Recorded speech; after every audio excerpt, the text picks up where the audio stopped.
I stared into the bathroom mirror, cold terror freezing the breath in my throat. My hands trembled as they touched the smooth, completely bare skin where my long, blonde hair used to be. Strands of it were still scattered across my silk pillowcase like a crime scene. And right beside them lay a handwritten note from my husband of 10 years. Now you look just as ridiculous as the person you really are. My heart stopped, but then a strange, icy calm washed over me. Today was our 10th wedding anniversary. It was also the exact day I was scheduled to sign over my $15 million inheritance to his business account. He thought he had completely broken me. He thought he was about to get everything. He had no idea that tonight, at our anniversary gala, I was going to pick up the microphone and destroy him. My name is Chloe, and at 28 years old, I thought I knew exactly what my life was. I thought I knew who my husband, Julian, was. But the morning of our 10th wedding anniversary changed everything, tearing away the illusion I had lived in for a decade. It started with an unnatural, heavy chill in the bedroom. As my eyes fluttered open, the morning sun was filtering through the sheer curtains, casting a bright, celebratory glow over the room. But something felt horribly wrong. My head felt light, exposed, and strangely cold.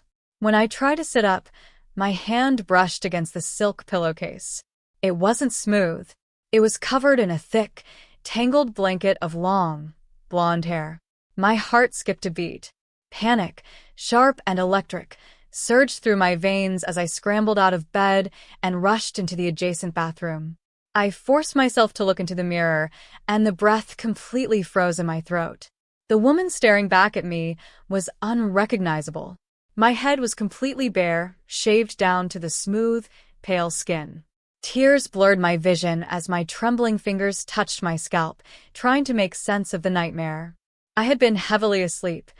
Too heavily, I realized with a sick feeling in my stomach, remembering the unusually bitter tea Julian had insisted I drink the night before. Limping back into the bedroom, my eyes locked onto the nightstand. There, resting precisely where my husband usually kept his watch, was a crisp, white piece of paper. I picked it up, my hands shaking so violently the paper rattled. Written in Julian's elegant, precise handwriting were words that cut deeper than any physical blow. Now you look just as ridiculous as the person you really are. Julian was gone, but his presence lingered like a suffocating shadow. Today was supposed to be our milestone anniversary.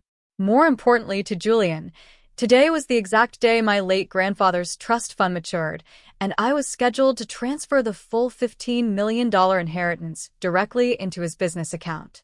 He believed he had broken my spirit entirely. He believed I would hide away in shame and hand in the money just to make the nightmare stop. He had absolutely no idea that his cruelty had just set me free. To understand how I ended up on that bedroom floor, staring at a mountain of my own hair, you have to understand the last 10 years of my life. I met Julian when I was only 18 years old. Fresh out of high school, naive and completely overwhelmed by the sudden passing of my parents, I was the perfect target. Julian was older, sophisticated, and possessed a smooth, magnetic charm that made me feel entirely safe. He stepped into my life when I was at my absolute weakest, wrapping me in a whirlwind romance that felt like a fairy tale. Before I even realized what was happening, we were married, and the subtle, invisible walls of my cage began to close in. It started with small things. Julian would casually mention that my childhood friends were using me, or that my remaining family members didn't truly understand our bond. He convinced me to step back from my university classes, suggesting that my true calling was managing our beautiful home and supporting his growing corporate career. I thought it was love. I thought he was trying to protect me from a harsh world. In reality, he was methodically isolating me, stripping away my support system until he was the only person left in my universe. Over the years, the emotional manipulation turned psychological. He never yelled. Instead, he used a quiet, patronizing tone that chipped away at my self-esteem piece by piece. If I wanted to buy a dress, he would smile tightly and ask if I really thought that style suited someone my posture. If I expressed an opinion on business or current events, he would chuckle softly, pat my hand, and tell me to leave the heavy thinking to him. He spent a decade making me feel small, foolish, and entirely dependent on his approval. For the longest time, I couldn't understand why a man who claimed to love me worked so hard to keep me suppressed. But there was one piece of the puzzle I had forgotten, a piece my grandfather had locked away until my 28th birthday.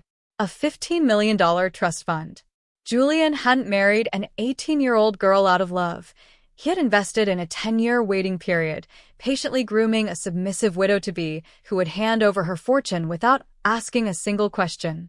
By mid-afternoon, the initial paralysis of shock had completely transformed into a cold, sharp focus. I didn't shed another tear. Julian had left the house early to oversee the final arrangements at the grand ballroom he had rented for our anniversary gala, fully expecting me to remain locked in the bedroom, weeping and broken. Instead, I walked straight into his pristine, locked home office. For 10 years, this room had been strictly off-limits to me, a sacred space where Julian handled his complex business affairs, while I was expected to tend to the domestic duties. But he had grown arrogant, leaving a secondary key hidden inside a silver fountain pen on his desk.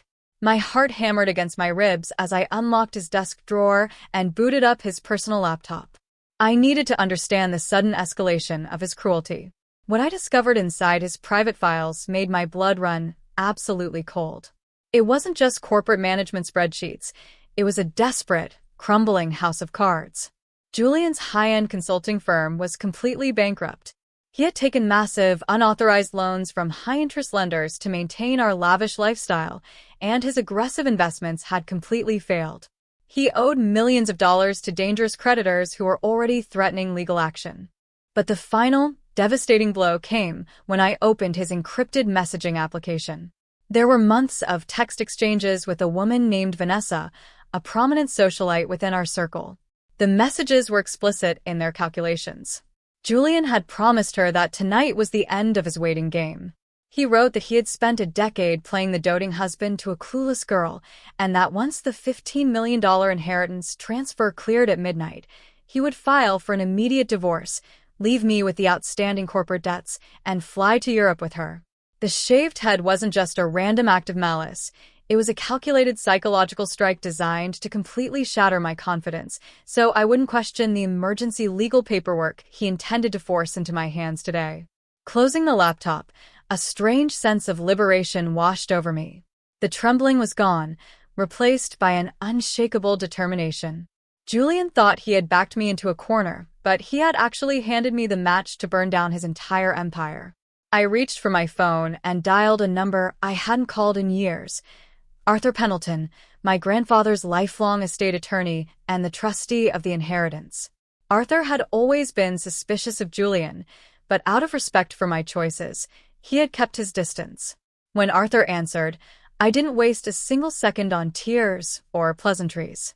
I told him everything. I told him about the financial records, the hidden debt, the messages to Vanessa, and exactly what Julian had done to me while I was asleep. There was a long, heavy silence on the line, followed by the low, furious rumble of a man who had loved my grandfather like a brother. Arthur told me to stay exactly where I was and promised that he would handle the legal side of the counterstrike. Within 2 hours, Arthur emailed me a completely restructured set of legal documents. The original transfer paperwork that would have sent $15 million to Julian's business account was officially voided. In its place was an emergency corporate restructuring agreement. Because Julian had used our shared assets and my future trust fund as unauthorized collateral for his fraudulent loans, Arthur created a document that shifted 100% of Julian's corporate shares, his firm, and all personal properties entirely into my name to prevent total bankruptcy. I looked at my bare reflection in the mirror one last time before getting ready. Julian wanted me to hide under a wig, paralyzed by public shame.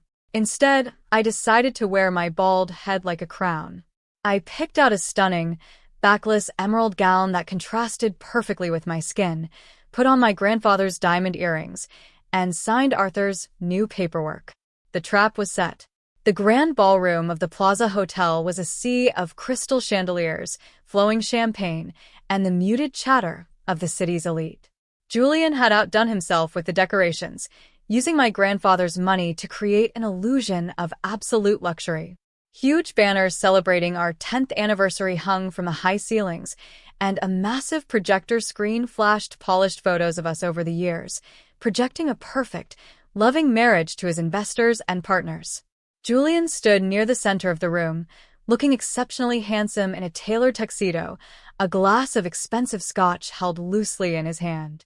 He was laughing warmly, shaking hands, and soaking in the admiration of the crowd. He was in his element, the ultimate puppet master who believed his greatest performance was about to yield its ultimate reward. As I stood in the shadows of the arched entryway, out of sight from the main floor, I could hear him speaking to a small group of prominent venture capitalists. "Chloe will be joining us shortly," he said, his voice dripping with smooth, synthetic concern. "Poor thing has been feeling terribly under the weather all morning. The stress of the anniversary and the weight of her grandfather's legacy has taken quite a toll on her health. But she insists on coming down to make a major family announcement." The investors nodded sympathetically, murmuring praises about my dedication and his unwavering support. Julian smiled, checking his watch. He thought I was upstairs in our suite, hiding away in absolute humiliation, waiting for him to come up and offer a wig in exchange for my signature on the transfer documents. He had no idea I was standing just a few feet away, watching his theatrical display with cold detachment. I adjusted the strap of my emerald gown, took a deep breath, and signaled the lighting technician at the back of the room. It was time to step into the light. The music suddenly softened, and a single spotlight cut through the crowded room, focusing directly on the grand entryway. I stepped out of the shadows and walked onto the polished marble floor. A sharp, collective gasp echoed through the ballroom. The whispers stopped instantly, replaced by a deafening silence. Every single eye in the room locked onto me. I stood tall, my head completely bare, the emerald gown sweeping behind me with absolute elegance. I could see Julian across the room. The smug, victorious smile completely vanished from his face, replaced by a mask of sheer horror. His skin turned a sickly shade of gray, and his scotch glass nearly slipped from his trembling fingers as I walked past his stunned business partners straight toward the stage. I stepped up to the podium, picked up the microphone, and looked out at the sea of shocked faces. I saw Vanessa standing near the front, her mouth wide open in disbelief. I smiled warmly, my voice sounding incredibly steady and resonant through the loudspeakers. "Good evening, everyone," I said, commanding the entire room. "Thank you all for coming tonight to celebrate our 10th anniversary. For the past decade, Julian has told me that I am weak, foolish, and entirely dependent on his guidance. He wanted to make sure I felt that way today, more than ever." I reached into the pocket of my gown and pulled out the crumpled note he had left on my nightstand. In fact, early this morning, my husband left me a milestone anniversary present. He drugged my tea and shaved my head while I was unconscious. And he left a note that reads, "Now you look just as ridiculous as the person you really are." The crowd gasped louder, a wave of shock rippling through the investors. Julian took a frantic step toward the stage, his hands raised, his voice cracking as he tried to yell over the microphone. "Chloe, stop this. She's not well. Security, remove her." But nobody moved. Everyone was completely transfixed, watching the final, devastating unraveling of his carefully constructed lie. I didn't stop. I gestured toward the tech booth, and the massive projector screen behind me immediately changed. Instead of our anniversary photos, it displayed Julian's encrypted messages to Vanessa, followed by his audited corporate bank statements showing millions of dollars in fraudulent debt. The ballroom erupted into absolute chaos. His investors began shouting, demanding answers, while Vanessa quickly turned and fled toward the exit. Julian stood completely frozen in the center of the room, ruined in front of the very people he had spent his entire life trying to impress. The $15 million inheritance transfer he was waiting for has been officially canceled, I announced clearly into the microphone. Instead, due to his fraudulent use of our shared assets, my attorney has successfully executed an emergency corporate restructuring. As of 20 minutes ago, I own 100% of Julian's firm, his properties, and his remaining corporate shares. I looked down at him one last time, feeling nothing but pity. Happy anniversary, Julian. I stepped down from the stage, walking right past his trembling figure and out into the crisp night air, leaving the wreckage of his greed behind me.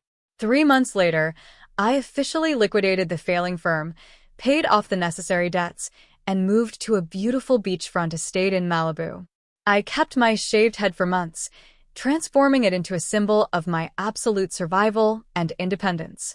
Julian was forced into corporate bankruptcy, facing multiple fraud investigations from his former investors, and last I heard, he was living in a small studio apartment, completely broke. I survived 10 years of manipulation, and I came out stronger, wealthier, and entirely free. Now, I want to hear from you. What would you have done if you woke up in my place? How would you have handled a betrayal like this? Leave your thoughts in the comments below, and don't forget to like and subscribe for more stories of justice.